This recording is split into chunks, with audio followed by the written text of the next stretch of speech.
Khoa bun issue idea ఉంది కదా, food jihadi అంటూ ముస్లింలను కించపరిచే విధంగా కొందరు వ్యక్తులు చేశారు. ఇది ఎంతవరకు కరెక్ట్ అన్నది వాదన తెర మీదకి రావడం, దానికి కూటమిలో ఉన్న కొందరు నేతలు సపోర్ట్ చేయడము, ట్వీట్లు చేయడము, కొందరి వాదన ఇంకో రకంగా ఉండడము, మేము కింది స్థాయిలో బాగానే ఉన్నాము, కేవలము వాళ్ళ ప్రాపకం కోసము, వాళ్ళు హైలైట్ అవ్వడం కోసం కొంతమంది దీన్ని తప్పుదారి పట్టిస్తున్నారు అనేసి అంటున్నారు. కోబన్ ఇన్సిడెంట్ గురించి ఫస్ట్ మీరు ఏమంటారు? ఇప్పుడు ఫుడ్ జిహాదీ అనేది జరుగుతుందా? ఎస్, ఫుడ్ జిహాదీ జరుగుతుంది. ప్రూఫ్ ఏమైనా ఉందా మేడం? సోషల్ మీడియా చాలు. వాడు ఊంచి ఇవ్వడము, మనం తినే ఫ్రూట్స్, పూజలకి తీసుకెళ్లే హారాలు మోరి నీళ్ళల్లో డిప్ చేసి ఇవ్వడము, వందల సంఘటనలు చూసినాం. ప్రూఫ్ ఏంది? క్లియర్ కట్ ప్రూఫ్స్ ఉన్నాయి. ఫుడ్ జిహాదీ జరుగుతుంది, లవ్ జిహాదీ జరుగుతుంది, మళ్ళీ హలాల్ అపార్ట్మెంట్స్ కేరళలో జరుగుతున్నాయి. ఇవన్నీ జరుగుతున్నాయి. ఇందులోపై కుట్ర జరుగుతుంది. మొన్న రీసెంట్ 2-3 months బ్యాక్ ఒక డాక్టర్ని పట్టుకురు కదా, టెర్రరిస్ట్ని, హైదరాబాద్. వాడు ఏం చేస్తున్నాడు? కెమికల్ తోటి, ప్రమాదకరమైన కెమికల్ తోటి హిందువులను మాస్ కిల్లింగ్ చేసే ప్రయత్నం చేస్తారు. దానికి ప్రూఫ్ అంటే క్లియర్ కట్ కనబడుతుంది. రకరకాల కుట్రలు జరుగుతున్నాయి. అందులో భాగంగా డెఫినెట్గా ఫుడ్ జిహాదీ జరుగుతుంది. సో ఆ కోవన్న ఆయన జెన్యున్ ఉండొచ్చు. ఇప్పుడు ముస్లిమ్స్ అందరు షెడ్యూల్ ఉంటారు కదా, ఓకే. సో ఆయన జెన్యున్ ఉండొచ్చు, అండ్ డెఫినెట్గా ఫుడ్ జిహాదీ. ఇవాళ మీరు హిందువులందరూ వినాలి, ఎన్నో హోటల్స్లో ఇవాళ రంజాన్ సీజను, సిగ్గు లేకుండా హలీంలు తింటారు కదా, అందులో బీఫ్ కలుస్తుంది చాలా చోట్ల. మాటలు చెప్పడం వేరు, ప్రూఫ్ 100%. మరి పోవాలి, మరి పోయి టెస్ట్ అథారిటీలు పోయి చూడాలి. ఇప్పుడు అదే హలీము మనము వేరే దేశాలకు ఎక్స్పర్ట్ కింద. అందుకే నేను ఏమంటున్నా, ఇప్పుడు మీ ఛానల్ కదా, యూ హ్యావ్ సోషల్ రెస్పాన్సిబిలిటీ. ఒక 50 centers నుంచి హలీం ఆ డబ్బులు నేను ఇస్తా, హలీం కలెక్ట్ చేయండి, తీసుకెళ్ళి మన ల్యాబ్స్ లో ఇవ్వండి. ఫుడ్ ఎవరైతే వెరిఫై చేస్తారో ల్యాబ్ ఇవ్వండి. ఛాలెంజ్ చేస్తారు, 25 to 30% మీకు బీఫ్ కలవలేదని చెప్తే మీరు ఏదంటే అది చేస్తారు. హలీంలో బీఫ్ కలుస్తుంది డెఫినెట్ గా. మటన్ అని ఏమంటారు, ప్యూర్ మటన్ ఉండదు అది. మేడం నేను ఓల్డ్ సిటీలో పెరిగిన, I know what they will do. వాళ్ళు ఎంత ఎక్స్టెండ్ చేయగలుగుతారో ఐ నో. వాళ్ళకి అగ్మార్క్ సర్టిఫికేట్ ఇచ్చి ఎక్స్పోర్ట్ చేస్తున్నారు కదా. మరి సర్టిఫికేట్లు మేడం, పాలల్లో కల్తీ పాలే తయారు చేస్తారు, ఫర్టిలైజర్స్ తోటి పాలు తయారు చేస్తున్నారు. ఇంకా ఇది పెద్ద విషయమా? 100 kilo మటన్లో 50 kilos బీఫ్ కలిపితే ఏం పెద్ద విషయం? ఏం పెద్ద విషయం మేడం అది? మీరు చూస్తారా? Red meat, it is a red meat. You can't even identify it unless and until it's go for lab, testing ల్యాబ్కి వెళ్తే కానీ యూ కాంట్ ఐడెంటిఫై.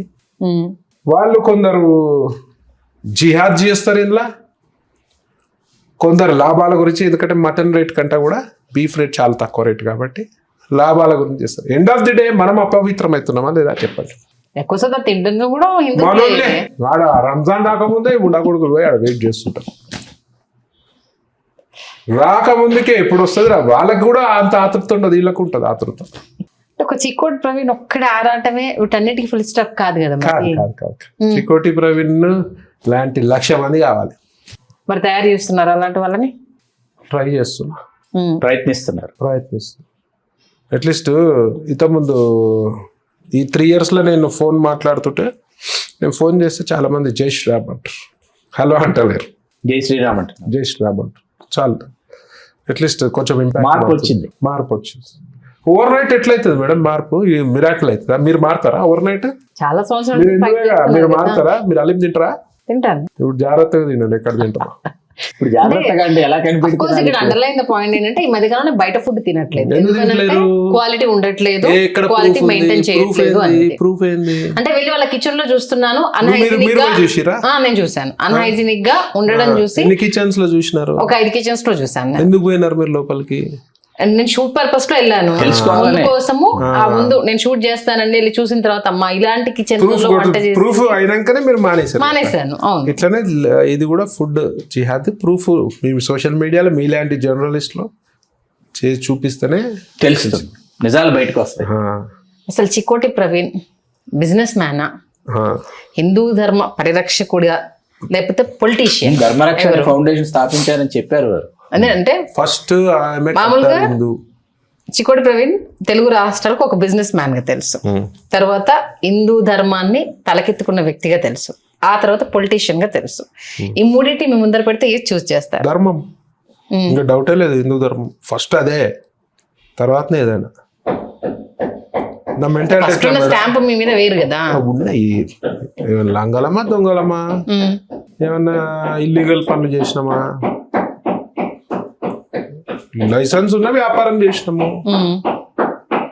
మీరు అడుగుతారు యాజ్ ఎ జర్నలిస్ట్ గా, మీరు అడిగినా అడగకుండా ప్రజలు నన్ను యాక్సెప్ట్ చేసారు.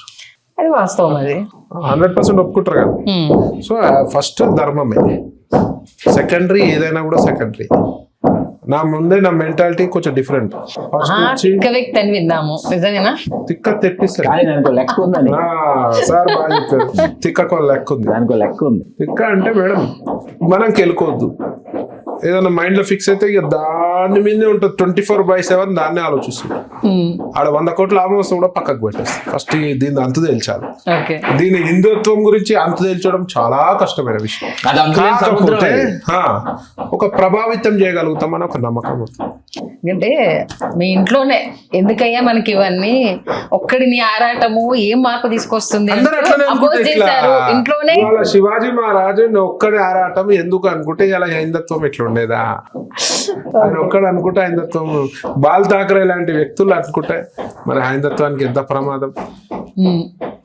నీకెందుకు అనుకుంటే కాదు, మనకే కావాలి. ఒక్కరి నుంచే మార్పు రావచ్చు. అట్లా చాలా మంది ఉన్నారు, గొప్ప గొప్ప వ్యక్తులు ఉన్నారు ఇవాళ. వాళ్ళని కూడా ఆదర్శంగా తీసుకొని పోవాల్సిన అవసరం ఉంది. అందరు ప్రయత్నం చేయాలి. యాజ్ ఎ జర్నలిస్ట్ మీరు కూడా ప్రయత్నం చేయాలి. As a journalist. అది బాధ్యత, అది మా బాధ్యత. మాకు సంబంధించి బాధ్యత, మా ధర్మానికి సంబంధించి స్వామీజీలతో కావచ్చు, అలాగే సైన్స్ పరంగా కూడా మన హిందూ ధర్మంలో కొన్ని ఎందుకు వచ్చాయన్న విషయాన్ని మా పరంగా మా బాధ్యతగా మేమంటే ప్రతి మంత్రం కావచ్చు, ప్రతి పూజ కావచ్చు, ఇట్లాంటి ఫుడ్ జిహాద్ ఈ విషయాలు ఉంటే కూడా మీరు ముందు చూపించండి. ఇప్పుడు కోవాబాన్ అతను చేసిండని నేను చెప్పా, కానీ గతంలో చాలా జరిగినాయి, జరుగుతున్నాయి, ఇంకా ఘోరంగా జరగబోతుంది. సో మనం అప్రమత్తంగా ఉండాలి. ఇవాళ ఆయన దగ్గర కొన్నారు, ముస్లిం దగ్గర కొన్నారు, ఇబ్బంది అని అంటారు కదా మేడం. ఇలా కేరళ లాంటి రాష్ట్రాలలో హలాల్ అపార్ట్మెంట్ అవుతుంది. యూనో మీనింగ్ ఆఫ్ హలాల్ అపార్ట్మెంట్? ఒక అపార్ట్మెంట్ కడుతున్నారు.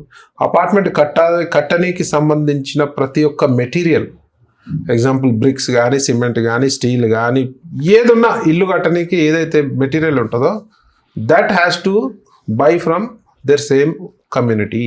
బయట హిందువుల దగ్గర కొనొద్దు, క్రిస్టియన్స్ దగ్గర కొనొద్దు, వాళ్ళ కమ్యూనిటీ దగ్గరనే కొనాలి. ఆ వర్క్ చేసేటోడు వాళ్ళ కమ్యూనిటీ అయి ఉండాలి, కన్స్ట్రక్షన్ లేబర్తో సహా, ఇంటీరియర్ అన్న ఎవ్రీథింగ్. తర్వాత అది అమ్మే వాళ్ళే కాబట్టి కొనేవాడు కూడా వాళ్ళ కమ్యూనిటీకే అమ్ముతారు.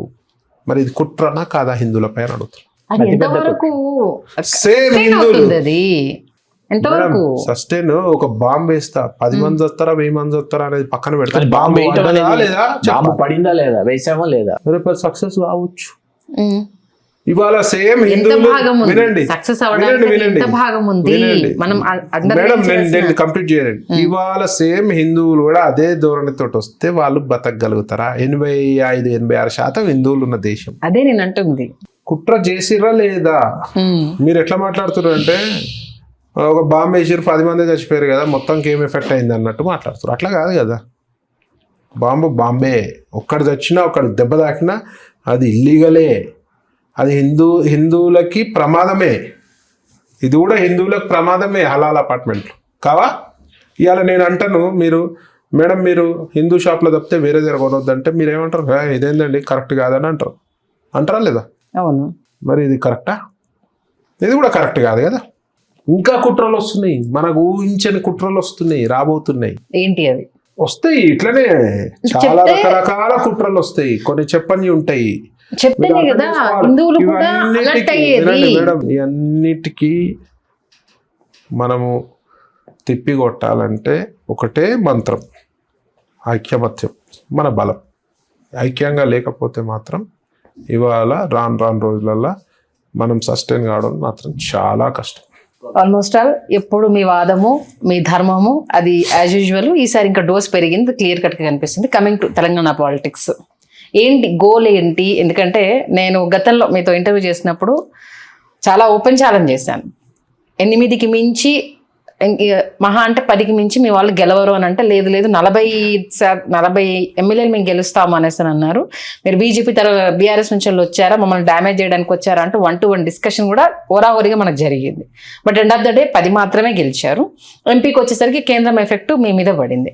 బట్ ఇప్పటికీ కూడా బీజేపీ బలోపేతం అయ్యే దిశగా అడుగులు వేయట్లేదు అనేది మీ బీజేపీ కోర్ కార్యకర్తల నుంచి వస్తున్న వాదన. దీని గురించి ఏమంటారు? చెప్పినారు కదండి, ఓవర్ నైట్ మిరాకిల్స్ పాలిటిక్స్ కాదు. వినండి మీరు అడిగారు కదా, మీరు అన్నదాన్ని నేను చెప్తాను. ఓవర్ నైట్ కాదు, రాష్ట్రం తెలంగాణ ఏర్పడి 3 ఎలక్షన్స్ అయ్యాయి. ఓవర్ నైట్ కాదు, 3 ఎలక్షన్స్. 3 ఎలక్షన్స్ నుంచి బీజేపీ ఆరాటం పోరాటం తప్పితే ఫలితం లేదు. మాకు ఒకటే సీట్ ఉండే ఫస్ట్ లా, ఇప్పుడు 8 సీట్లు అయినాయి. ఎంపీలు కూడా మాకు 8 అయినారు. 3 ఎమ్మెల్సీలు ఉన్నారు. ఇవాళ ఎంపీలు 17లో 8 ఉన్నాం మేము. కాంగ్రెస్ 8, 0. గుడిసిన వరకు ఉంది, బీఆర్ఎస్ ఉంది. ఒకడు ఉన్నాడు అందులో. So day by day result పెరుగుతుంది.